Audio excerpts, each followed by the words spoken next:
நண்பர்களே, இன்று ஏப்ரல் மாதம் 14ஆம் தேதி லண்டனில் இப்பொழுது நேரம் பிற்பகல் 2:15 ட்ரம் ஒரு பெரிய பிரச்சனையை இழுத்து கொண்டு வந்து ஹோர்முஸ் நீரிணையில் தற்பொழுது விட்டிருக்கின்றார். ஈரானுடைய கப்பல்கள் போகக்கூடாது, ஈரானுக்கு டோல் செலுத்துபவர்கள் போகக்கூடாது என்கின்ற ஒரு மிகப்பெரிய சிக்கல் தற்பொழுது இருக்கிறது. ஆனால் இந்த ஈரான் இந்த முற்றுகையை உடைக்குமா என்றால் உடைக்கும்.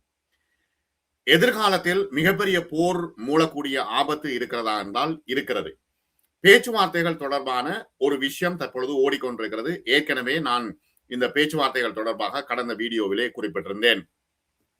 இந்த முழு விவரங்களையும் பார்ப்போம். சீன கப்பல்களோடு இப்பொழுது மோதுவதற்கு தயாராக இருப்பதாக அமெரிக்க போர்க்கப்பல்கள் சொல்கின்றன. அது மிகப்பெரிய ஆபத்தில் ஒரு நெருப்பில் விளையாடுவது போல வந்து முடிந்துவிடும்.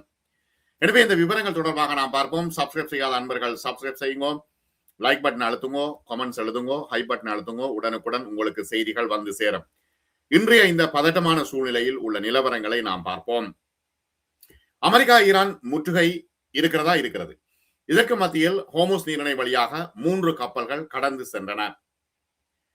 அடுத்த விஷயம், லெபனான் அரசாங்கத்துக்கும் இஸ்ரேலுக்கும் இடையே வாஷிங்டன் டிசி நேரப்படி காலை 11 மணிக்கு நடைபெற இருந்த பேச்சுவார்த்தைகளை ஹிஸ்புல்லாவின் பொதுச் செயலாளர் நைம் காசிம் நிராகரித்திருக்கின்றார். இஸ்ரேலோடு பேச முடியாது என்று அவர் குறிப்பிட்டிருக்கின்றார்.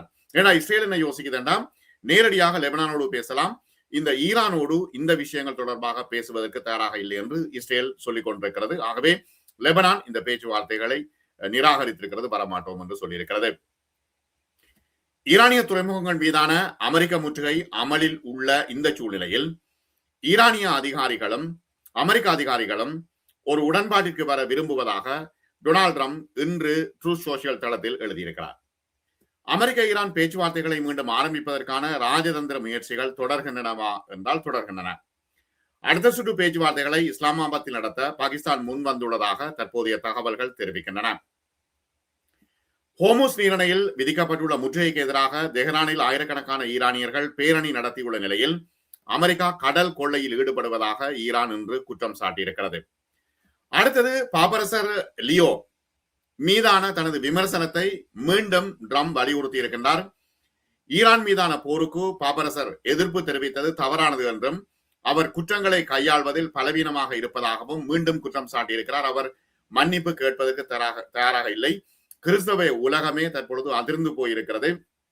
ட்ரம்ப் மீது ஒவ்வொருவரும் தற்பொழுது விமர்சனங்களை முன்வைத்திருக்கின்றார்கள். முதலாவது விமர்சனம் இத்தாலிய பிரதமர் மீது இருந்துதான் வந்தது. இஸ்லாமாபாத்தில் வாஷிங்டனுக்கும் தெஹ்ரானுக்கும் இடையிலான அமைதி பேச்சுவார்த்தைகள் எந்த ஒரு உடன்பாடும் எட்டப்படாமல் முடிவடைந்ததை தொடர்ந்து அமெரிக்க அதிபர் டொனால்ட் ட்ரம்ப் ஞாயிற்றுக்கிழமை இந்த முற்றுகையை அறிவித்திருந்தார். இது மிகப்பெரிய சிக்கலை ஏற்படுத்தி இருக்கிறது. LSCG தரவுகளின்படி பனாமா கொடியோடு கூடிய ஃபீஸ் ஹல்ஃப் என்ற நடுத்தர வகை எண்ணெய் கப்பல் ஐக்கிய அரபு அமீரகத்தில் உள்ள ஹம்ரியா துறைமுகத்துக்கு சென்று கொண்டிருக்கிறது. பெட்ரோலிய வேதிப்பொருளுக்கான மூலப்பொருளான ஈரானிய நப்தாவை ஆசியாவுக்கு மேலும் அனுப்புவதற்காக மேற்கு ஆசியாவில் உள்ள ஈரான் அல்லாத துறைமுகங்களுக்கு கொண்டு செல்லும் பணியில் இந்த கப்பல் ஈடுபடுவதாக கெப்லர் தரவுகள் காட்டுகின்றன. முன்னதாக அமெரிக்காவால் தடை செய்யப்பட்ட 2 கப்பல்களும் இந்த முக்கிய நீர்வழி பாதையை கடந்து சென்றன. LSCG மற்றும் கெப்லர் தரவுகளின்படி தடை விதிக்கப்பட்ட மற்றொரு எண்ணெய் கப்பலான ரிச் ஸ்டோரி முற்றுகை அமுலுக்கு வந்ததாக கூறப்பட்டதிலிருந்து ஹோர்முஸ் நீரிணை வழியாக பாரசீக வளைகுடாவை விட்டு வெளியேறும் முதல் கப்பலாக இருக்கும் என்று எதிர்பார்க்கப்பட்டது. ஈரானுடனான வர்த்தகத்திற்காக இந்த கப்பலும் அதன் உரிமையாளருமான ஷங்காய் ஸ்வான்ரன் ஷிப்பிங் கோ லிமிடெட் சீனாவுடையது. இந்த நிறுவனமும் அமெரிக்காவால் தடை செய்யப்பட்டிருக்கிறது. LSCG தரவுகளின்படி நடுத்தர தூரம் செல்லும் எண்ணெய் கப்பலான ரிச் ஸ்டோரி ஐக்கிய அரபு அமீரகத்தில் உள்ள அதன் சமீபத்திய துறைமுகமான ஹம்ரியாவில் ஏற்றப்பட்ட 2,50,000 பீப்பாய் மெத்தனோலை ஏற்றி செல்கிறது. இந்த கப்பல் சீனாவுக்கு சொந்தமானது, சீன நாட்டவர்களால் இயக்கப்படுகிறது. ஆகவே சீனா இந்த முற்றுகையை உடைத்துக் கொண்டு கப்பலை விடுகிறது. ஆகவே என்ன நடைபெறுகிறது பார்ப்போம் என்பதுதான் சீனாவினுடைய முக்கியமான விஷயம். சீனாவோடு இப்பொழுது தடை ஏதாவது ஏற்படுத்தி டரிஃபை அவர் ஏதாவது போட்டால் மிகப்பெரிய பிரச்சனை வரும், மிகப்பெரிய சிக்கல்கள் வரும். ஈரானிய துறைமுகங்கள் மீது முற்றுகை விதிக்கும் அமெரிக்காவின் முயற்சியை ஆபத்தானது என்றும் பொறுப்பற்றது என்றும் சீனாவின் வெளியுறவு அமைச்சகம் இன்று செய்தி வெளியிட்டிருக்கிறது, விமர்சித்திருக்கிறது. இந்த நடவடிக்கை பிராந்திய பதட்டங்களை அதிகரிக்கும். சீன கப்பல்கள் ஏதேனும் இந்த நீரிணையை கடந்து செல்கின்றனவா என்று அமெரிக்கா பார்த்து கொண்டிருக்கிறது. சீன கப்பல்கள் கடந்து செல்கின்றன, முற்றுகையை உடைக்கின்றன. அமெரிக்கா இந்த ஹோமோஸ் நீரிணையை தடுத்துள்ள நிலையில் ரஷ்ய வெளியுறவு அமைச்சர் செர்ஜி லாவ்ரோவ் சீனாவுக்கு வந்திருக்கிறார். இந்த நீரிணை வழியாகவே சீனா தனது எண்ணெய் தேவையில் 1/3 இறக்குமதி செய்கிறது. ஈரான் மீதான போருக்காக அமெரிக்காவையும் இஸ்ரேலையும் பீஜிங்கும் மாஸ்கோவும் கண்டித்திருக்கின்றன, நிறுத்துங்கள் என்று சொல்லியிருக்கின்றன. மேலும் இந்த போர் ஏற்படுத்திய எரிசக்தி நெருக்கடியால் சீனாவும் பொருளாதார ரீதியாக பாதிக்கப்பட்டுள்ளது. சீனா சொல்கிறது, நாங்கள் இதை விடமாட்டோம், நிச்சயமாக முற்றுகையை உடைப்போம் என்று. அப்ப இது ஒரு பெரும் பதட்டமான சூழ்நிலையாக ஹோமூஸில் இருக்கிறது. ஈரானிய எண்ணெயின் முக்கிய இறக்குமதியாளரான சீனா, வளைகுடா மற்றும் ஓமான் வளைகுடா உள்ளிட்ட ஈரானிய துறைமுகங்கள் இன்னும் கடலோர பகுதிக்குள் நுழையும் அல்லது வெளியேறும் கப்பல்களை தடுப்பதற்காக அமெரிக்கா சமீபத்தில் விதித்துள்ள இந்த திட்டத்தை கடுமையாக சாடியிருக்கிறது. அமெரிக்கா ஏன் இப்பொழுது இங்கே வந்து நிற்கிறது என்பதுதான் இப்ப பிரச்சனை. இப்ப ஈரானுக்கு பலவீனத்தை ஏற்படுத்த வேண்டும் என்றால் வேறு விதமான முயற்சிகளை ஏற்படுத்தலாம் என்று ராணுவ விமர்சகர்கள் சொல்கிறார்கள். பொருளாதார கப்பல்களை, ஓயில் கப்பல்களை தடுத்து என்னத்தை தற்பொழுது சாதிக்க போகிறது என்பதுதான் மிகப்பெரிய சிக்கலாக இருக்கிறது. ஹோமோஸ் நீரிணை பொருட்கள் மற்றும் எரிசக்திக்கான ஒரு முக்கியமான சர்வதேச வர்த்தக பாதை. அதன் பாதுகாப்பு நிலைத்தன்மை மற்றும் தடையற்ற போக்குவரத்தை பேணுவது சர்வதேச சமூகத்தின் பொது நலனுக்கு உகந்தது என்று சீனாவின் வெளியுறவு அமைச்சகத்தின் செய்தி தொடர்பாளர் கோ யோ குன் இன்று தெரிவித்திருக்கின்றார். வாஷிங்டன் டிசியிலிருந்து செய்தி வழங்கும் அல் ஜசீராவின் அலன் பிஷர் சொல்கின்றார், ஈரானிய துறைமுகங்களுக்கு உள்ளேயும் வெளியேயும் வரும் அனைத்தையும் தடுப்பதன் மூலம் ஈரானை மூச்சு திணற வைப்பதே அமெரிக்காவின் நோக்கம் என்று அவர் தெரிவிக்கின்றார். சீனா உட்பட அதன் சில முக்கிய வர்த்தக பங்காளிகளிடமிருந்து ஈரான் மீது அழுத்தம் இருக்கும் என்று அமெரிக்கா யோசிக்கிறது என்று அவர் சொன்னார். மேலும் பீஜிங்கில் தனது எண்ணெயில் 1/3 ஈரானிலிருந்து இறக்குமதி செய்கின்ற சீனா மீதான அழுத்தம் அதிகரித்தால் சீனா ஈரான் மீது அழுத்தம் கொடுக்கும், ஈரானை மீண்டும் பேச்சுவார்த்தை மேசைக்கு திரும்பும்படி கட்டாயப்படுத்துவதற்கு வழிவகுக்கும் என்று அமெரிக்கா யோசிக்கிறது. எவ்வாறாவது எந்த வழியிலாவது ஈரானை பேச்சுவார்த்தைக்கு கொண்டு வர வேண்டும் என்று அமெரிக்கா தற்பொழுது முயற்சி செய்து வருகிறது. ஏன்னா இன்னும் சில நாட்கள் தான் இருக்கின்றன இந்த போர் நிறுத்தம் முடிவடைவதற்குள். அதுகளில் எதுவும் நடக்கக்கூடிய மிகப்பெரிய ஆபத்து தென்படுகிறது. மத்திய கிழக்கில் எந்த ஒரு பகைமையும் மீண்டும் ஏற்படாமல் தடுப்பது முக்கியம் என்று உயர்மட்ட ரஷ்ய தூதர் அராக்சியிடம் தெரிவித்தார். மேலும் ஒரு தீர்வுக்கு உதவ ரஷ்யா தயாராக இருக்கிறது என்றும் ரஷ்ய வெளியுறவு அமைச்சகத்தின் அறிக்கை சொல்கிறது. உடனடி எச்சரிக்கைகள் வரும் பொழுதும் கூட இதை நாம் பாதுகாப்பாக கடக்க வேண்டும் என்று ரஷ்யா யோசிக்கிறது. ஆயுத மோதல்கள் மீண்டும் ஏற்படுவதை தடுப்பதன் முக்கியத்துவத்தை லாவ்ரோவ் வலியுறுத்தி இருக்கின்றார். ரஷ்யா வலியுறுத்துகிறது. ராணுவ தீர்வு அல்லாத இந்த நெருக்கடியை தீர்ப்பதில் உதவுவதற்கு ரஷ்யா தனது அசைக்க முடியாத தயார் நிலையை மீண்டும் உறுதிப்படுத்தி இருக்கிறது என்று தெரிவிக்கப்பட்டிருக்கிறது.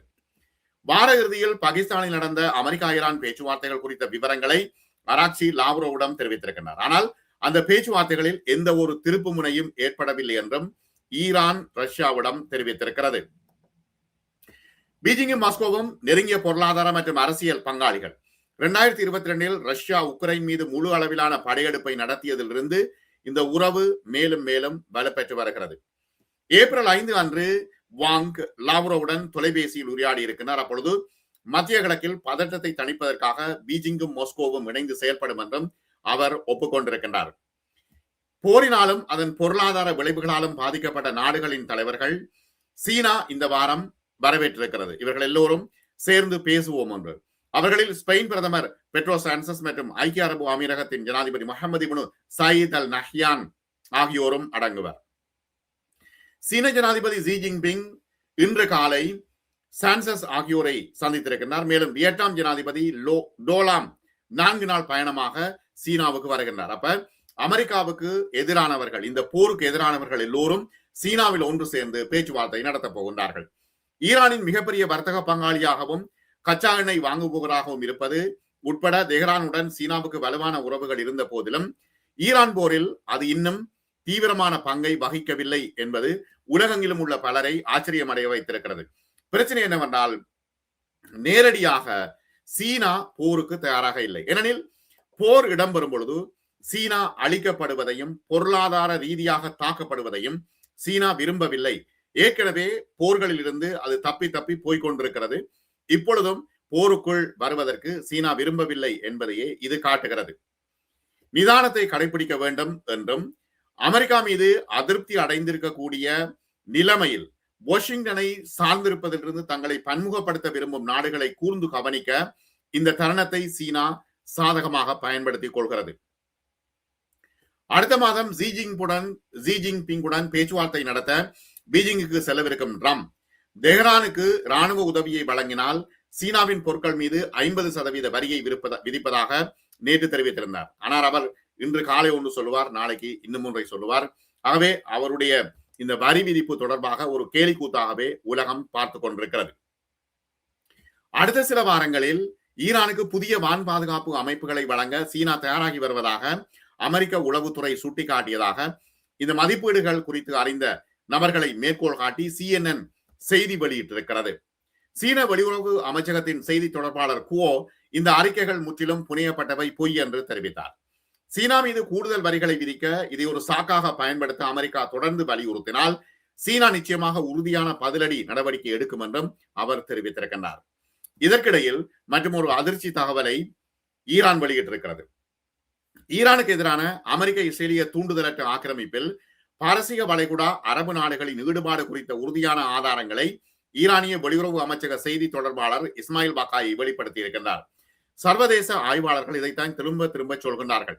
இப்ப அரபு நாடுகள் ஈரான் மீது தாக்குதல் நடத்துவதற்கு அமெரிக்காவுக்கு முழு உதவியும் செய்திருக்கின்றன என்பதுதான் இங்க உள்ள முக்கியமான ஒரு பிரச்சனையாக இருக்கிறது.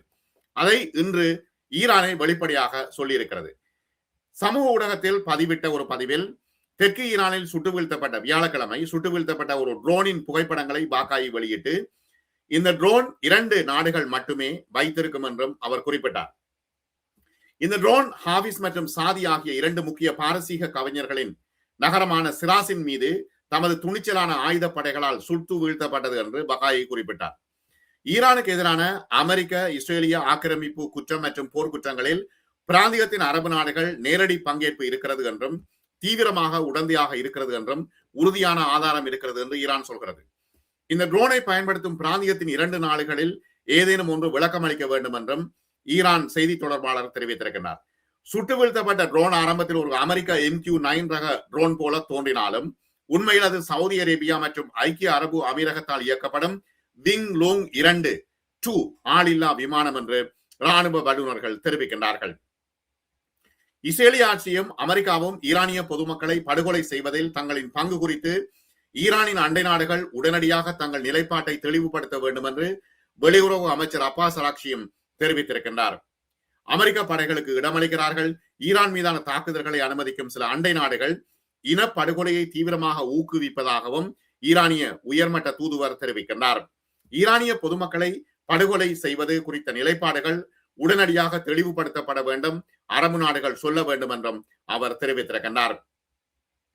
அமெரிக்க இஸ்ரேலிய ஆக்கிரமிப்பின் முதல் நாளில் இருந்து ஈரான் இந்த பகுதியில் உள்ள அமெரிக்க சொத்துக்கள் மீதும் இஸ்ரேல் ஆக்கிரமித்துள்ள பகுதிகளில் உள்ள இடங்கள் மீதும் விரிவான பதிலடி தாக்குதல்களை நடத்தி வருகிறது.